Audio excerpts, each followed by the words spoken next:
Hello everyone, welcome to another video. I'm Randy and this is sort of a multi-purpose video. First thing is I would like to congratulate my good friend Rich Strickler on obtaining 500 subscribers. A lot of people did videos and everything. I'm kind of late to the party, but I want to congratulate Rich and just get him to 550, what the heck. And if the video I was going to do was I was going to threaten everyone that if you didn't subscribe to Rich's channel, my next video was going to be my 10 favorite Al Martino albums. I'm not sure I have 10 Al Martino albums, but you don't know. Well, I guess you do know that now. But I could still do it. You don't know. I could be lying. Al Martino could be my next video. But anyway, subscribe to Rich. I'm going to put a link down below to a video I did with him and Sam St. John and Gary from Physical Format Rock and Roll, where we ranked the songs on the classic Who album, Who's Next. So anyway, subscribe to Rich. The second thing is I recently won a contest, and it was Sam Kellaway from the Basement and Sam St. John. We're getting together and they're playing music. Sam on the guitar and Glenn on the banjo. And they wanted a name for their group when they got together, and so luckily I won the contest name, as they are the Cosmic Torpedoes now. Look forward to their next session when Glenn's coming back into Roanoke, Virginia, maybe today. And I'm going to show some more videos on their channel, so look out for that. And anyway, so I got a Amazon gift card, and what I got with it is the Velvet Underground, Loaded, a classic album I did not have in my collection. This is their swan song, as Lou Reed would leave after this one, and there was another Velvet Underground album after this one, but none of the original members were on it. But this is probably one of the most famous songs, Sweet Jane, but classic Velvet Underground album on the Cotillion label, black vinyl. This was a reissue. I also had a little bit of money left over, and part of that went to this Hayes Carl album, Lovers and Leavers. He's a singer-songwriter, married to Alison Moore, but always kind of has some forlorn humor in his music, but really great. And it's on the, let's see what it is. Because this came out, I think, last year. Or, I'm not finding it on here. Not sure when this came out. But anyway, it's Highway 87 Records. Label looks like that. So anyway,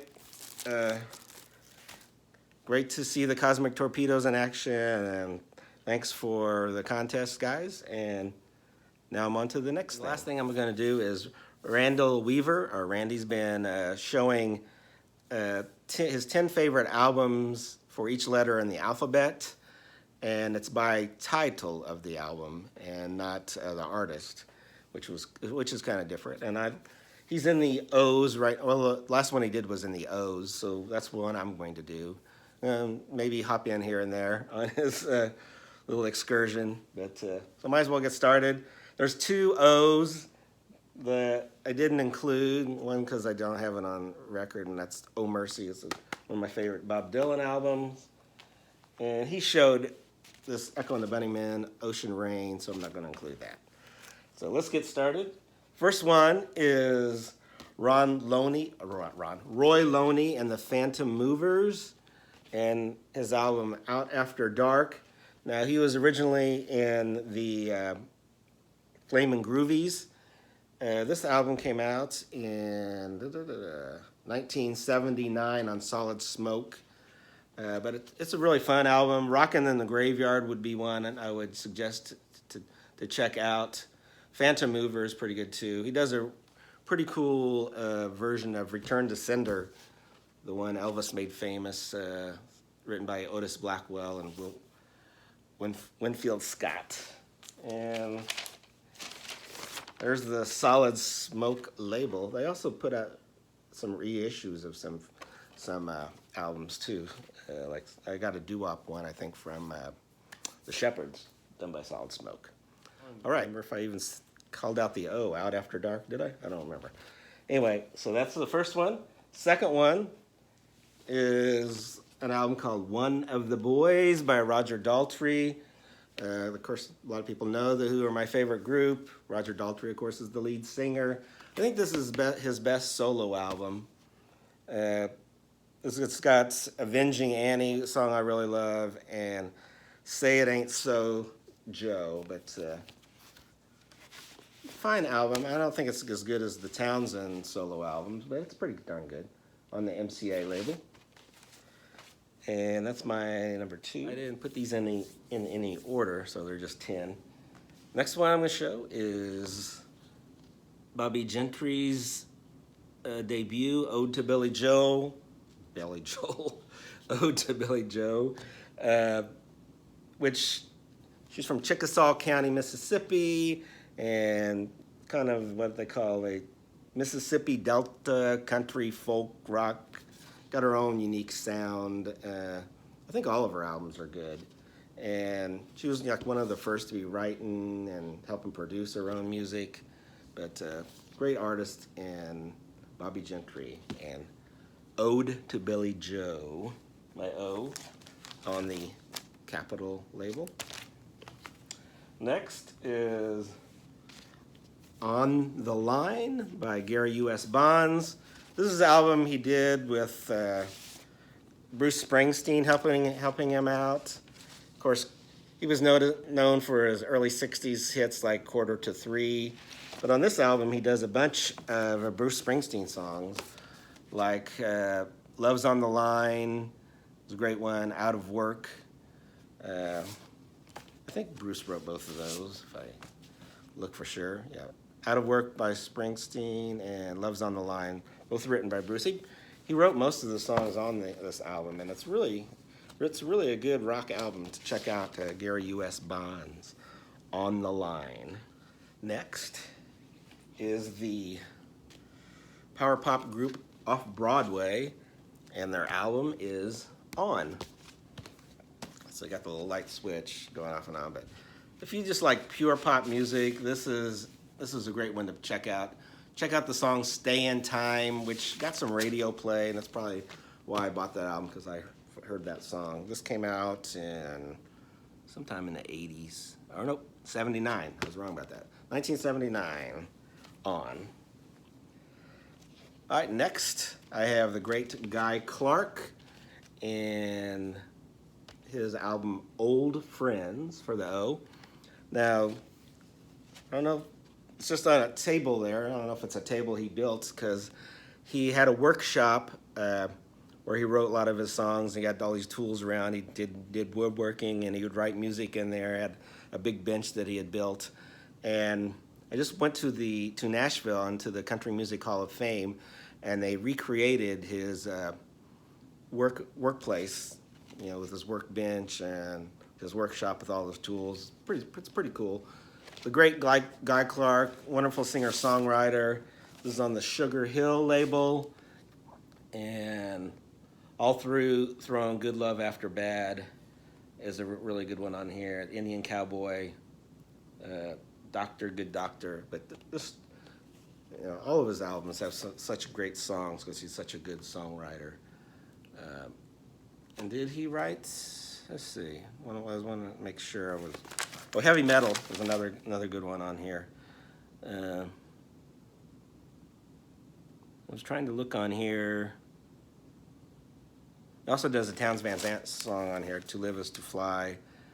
But I was making sure all through on Good Love After Bad was his song, because I know somebody else that recovered it. But yeah, it was his song. But Guy Clark. Another one is kind of a bluesy rock artist, and it's Luanne Barton, and it's her album Old School. She started out as part of Stevie Ray Vaughan's Double Trouble. This album was produced by Glenn Frey and Jerry Wexler. Really kind of a bluesy rock album that you should really check out. She does a finger poppin' time that was famous for, God, I can't think of their names. You know, will come to me later. But Luanne Barton, I suggest that.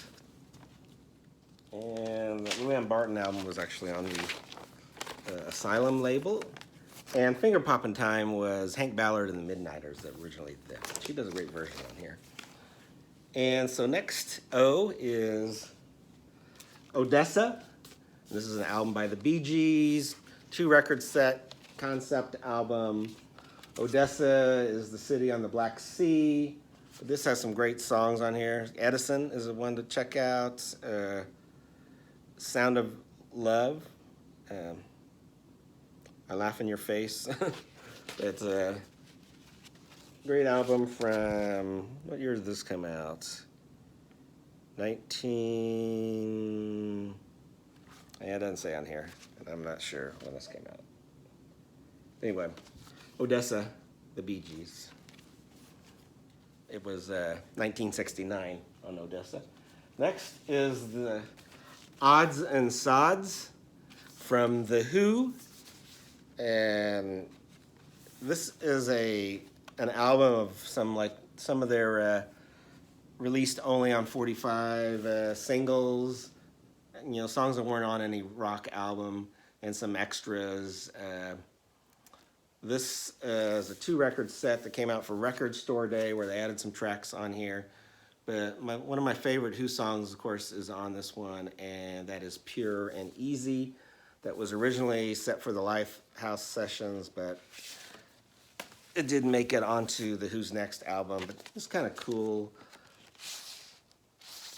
Yellow vinyl, and then got the lyric sheet, and then you got if I can get it out there, the certificate from Abbey Road Studios that this was a half-speed master. Good deal. Also had a little OP strip on there. But it's a great album. I've got some great stuff on here by The Who. There's the other inner sleeve. Great photos. But anyway, that's that. And my last one is the great singer-songwriter Tom Russell and October and the Railroad Earth, which comes from a Jack Kerouac poem. Also has Bill Kirchen playing on here, who was in, what was the name of that group? It was Commander Cody and his Lost Planet Airmen that Bill Kirchen was part of. Plays guitar on here.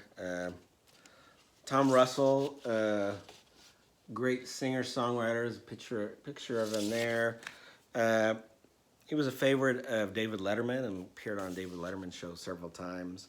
But he always had historical figures and historical events populated his songs. This one has Isidore Gonzalez, which is about a guy that kind of an unknown person that was in the Buffalo Bills Wild West show. And kind of what happened to him. Of course, also, everybody knows that Sitting Bull was part of the Buffalo Bill Wild West show and all that. But this has some great songs. He does a remake of the Hank Snow, Johnny Cash. I don't know who did it first. Wreck of the Old 97. Small Engine Repairs, really cool song. But Back Streets of Love. But great singer-songwriter album. But I can recommend all of Tom Russell's albums. Anyway, that's my, and have a nice label there for Tom. And anyway, that's my response to Randall Weaver. I'll put a link down below to his video for the O's. And hope everyone's doing well. Subscribe to Rich. Watch the Cosmic Torpedoes and have a great day.